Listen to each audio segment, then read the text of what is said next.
IPGs, like it's in the name, like it doesn't matter. Like a lot of people here are just, a lot of it's like to have fun, but also like kind of test your skills a bit and like show everybody like, hey, this is what I'm capable of. And I think so. We've never really had a tournament where people kind of like didn't want to do it again, you know? Very true. Like everybody's always happy. Yeah, no, I mean, I think that that's part of the charm here.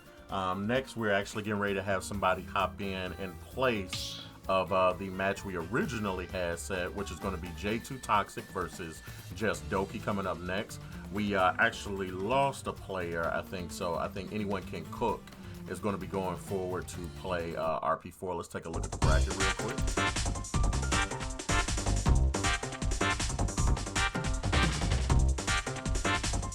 So we are getting ready to go. We just got done watching Nudie take on Abyss SSB, better known as Maximilian. And next we're going to watch Jestdoki versus J2 Toxic. And we will let that match get ready to roll on now as they are hopping into the arena and probably getting ready to pick their characters. All right, so not Jestdoki just yet. Jestdoki on his way. And it looks like Anyone Can Cook sees what's coming up there. And I think what we'll do after this match is we'll probably come to the match from last week's champion, BW Styles, who finally breaks the glass ceiling, puts some cracks up there for a little while. Abyss, thank you so much. I'm sure that's Maximilian who just checked us out. Thank you so much for the follow. Really appreciate that.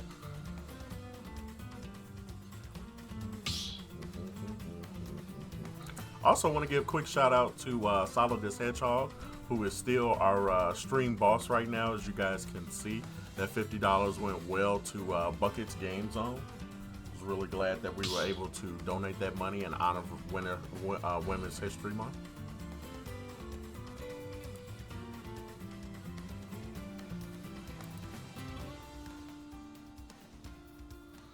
Well, it's really exciting to be here tonight, specifically with new and old faces popping up, considering this is the last tournament before the end of Season 4, which will, really be helping us decide where our power rankings are right now going into Season number 5.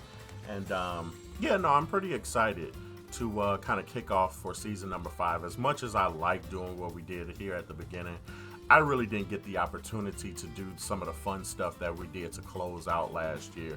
We did not have a doubles tournament. We did not have a team. We did not have a team or a squad battle at all this particular season. So I'm super excited for everybody that'll be catching on to us next season for the variety is the spice of life, man. We should be having a variety of tournaments. We had a lot of all-ins, which I gotta say, as much as for entertainment values and variety was not super awesome, at the same time, we saw a lot of people have some really big improvements in their game, man. And I really do feel like the repetition of getting matches in and making sure that, you get matches against people and characters that you struggle with was really kind of important this go around. So welcome in some new changes.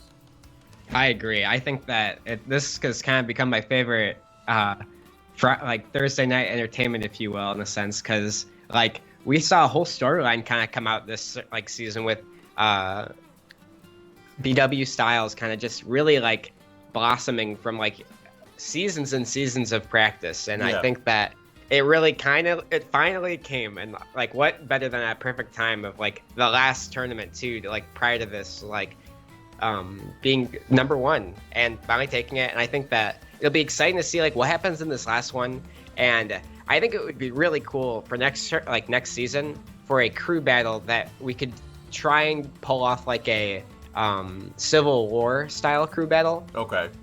And have half the teams all the participants kind of try and pick a side, it'd be really kind of fun to see. No, that's actually not a half bad idea. I think what we've done in the past for squad battles is that we've kind of left it at a space where it's well, hey, great, we'll let the team captains pick who's going to go. And, I could imagine the organizational or the logistical nightmare of having people choose what side. But, I think that we can probably figure it out, J2 Toxic, I'm going to make sure because Alex was there, but sometimes I'm not sure if he's in front of his Switch.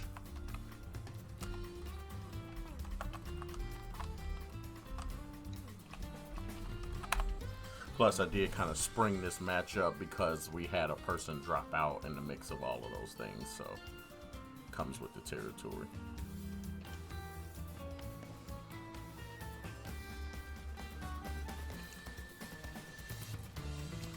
While I check on that, yes, there we go.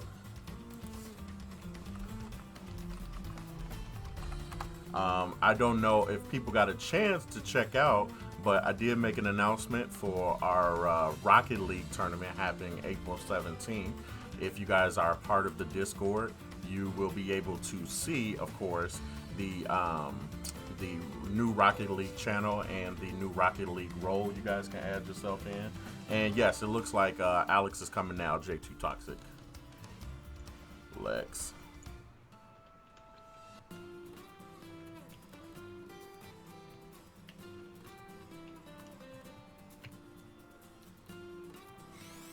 There we go, right on time.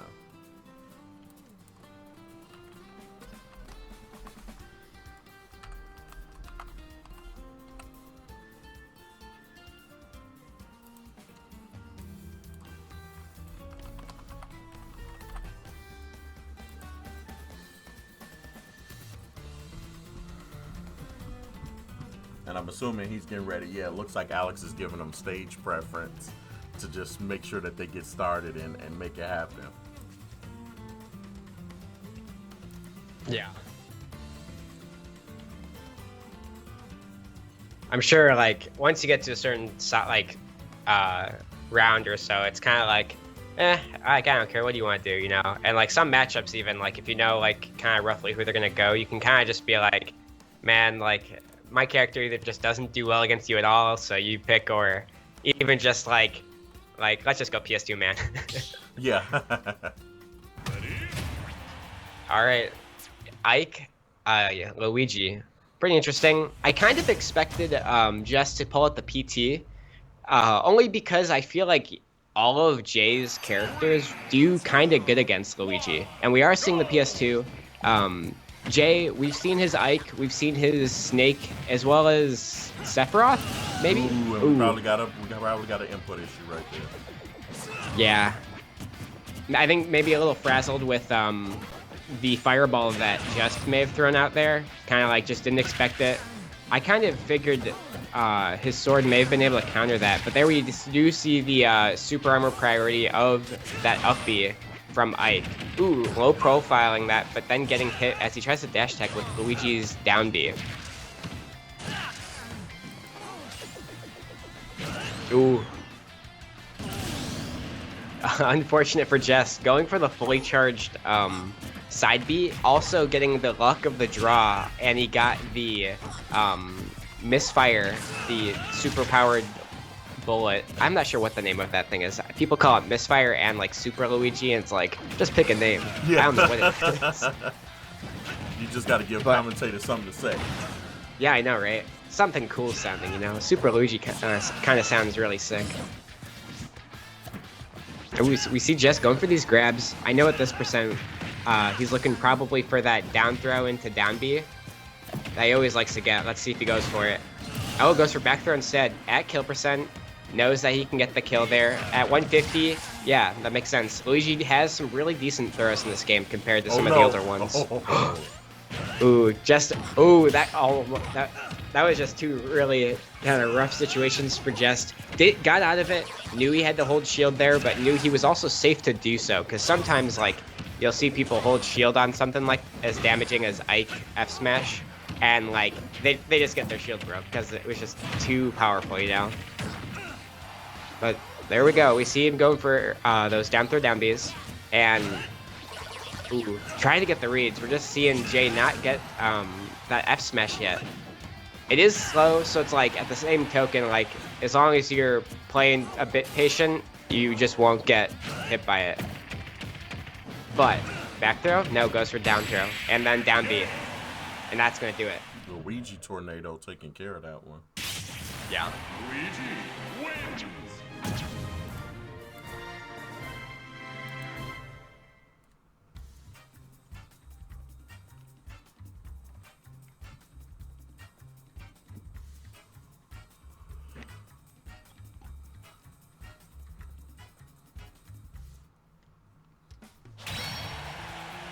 I think this game, what kind of held Jay back maybe a bit from getting like that last stock and getting it a bit more evenly matched, because it's definitely like he got the 100 damage on, got the stock on, and I think that for him, like we kind of saw a couple times with his F smash and like his down B or his neutral B, excuse me, reads, was that he had the right idea for a lot of them. It was just the spacing was just a tad too far away most of the time.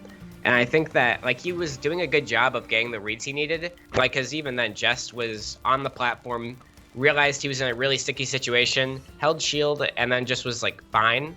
But I think that if Jay is able to have a bit tighter spacing on a couple of those smash attacks and other moves that he was using, he may have a better chance of like punishing Luigi a bit more. Because like we did see a couple times where like he was like just a tad far away, and it was just like, man, like.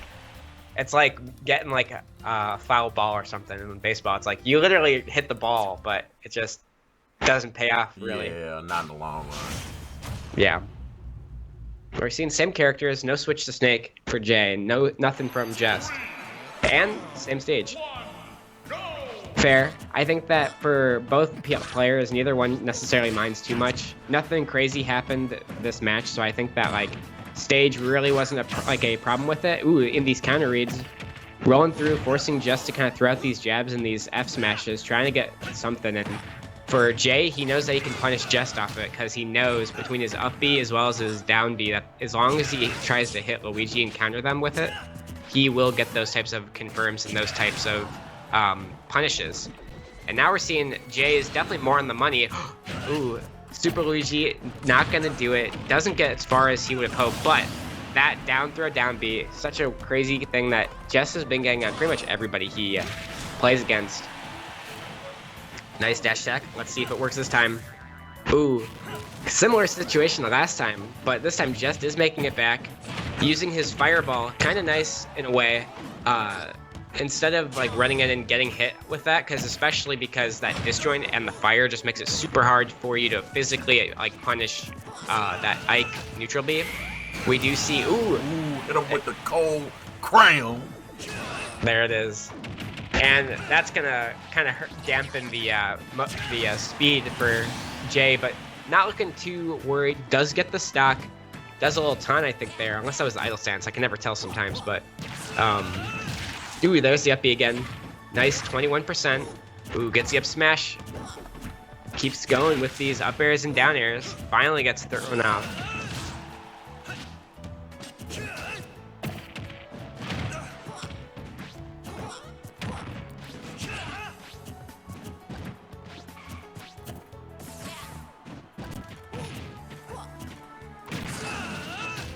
Going for these spot dodges. We saw Jay kind of tap that spot dodge button about 3 times there, then finally going for that up B. I think he's just trying to bait Jest into either grabbing him or trying to go for some sort of overcommitting option because of this up B. Because as you can see here, that up B really can kill at the ledge, and especially when you're at about like the start of your rage, that can be really punishing. But there we do see Jay go for a F tilt, but just does not connect. He's got some percent to make up as he's at max rage now. What's he got? Ooh, just not going for anything too committal. Does go for the dash attack. Ooh, parries that. Really important parry there. Punishing him again. Going for that neutral B again. Does get punished for it. Ooh, this is a make or break situation for Jay. What's he gonna do? Does get the side B on the stage, punishing Jest, who was just not ready for how fast that thing can be. Ooh, there we go. That might be it. Tornado. Yeah, that's really smart from Jest. He didn't really do it too often on the ground. We've seen in other matches he tends to do that, just because like for some players it's just really easy option to choose to do. And this matchup, you really don't want to do that against Ike, whose sword just outranges you in so many ways, whether you're in the air or on the ground. So we really only saw Jess go for it when he was getting the combo. And this time, instead, he goes for it on the ground just after landing. So it was just really hard for him to assume that, especially since he did get crossed up on the side that Luigi landed on. Instead of being in front, he did land on the backside. So good on Jess. Standard play from him, I think. And for Jay, like, I think that for him, the couple of changes he just needs to make is kind of just getting that spacing a bit better. And then for Luigi specifically, definitely throwing out more of those aerials, using that Nair and Fair more just to make sure that he stays off stage once you get him there. Very true, very true. All right, so let's take a look at the bracket really quick, guys. Looks like Broski hopped in already. So we are fully into round number 2 right now. The next one you guys just got done watching. Let's pull it back over there. Jestdoki take on Jay2 Toxic with a very confident 2-0 victory right there. Next up, guys, we're going to be watching once again our returning champion from last week, BW Styles, come through and play Solidus Hedgehog next. Let's go ahead and like that matchup. Then we're going to have all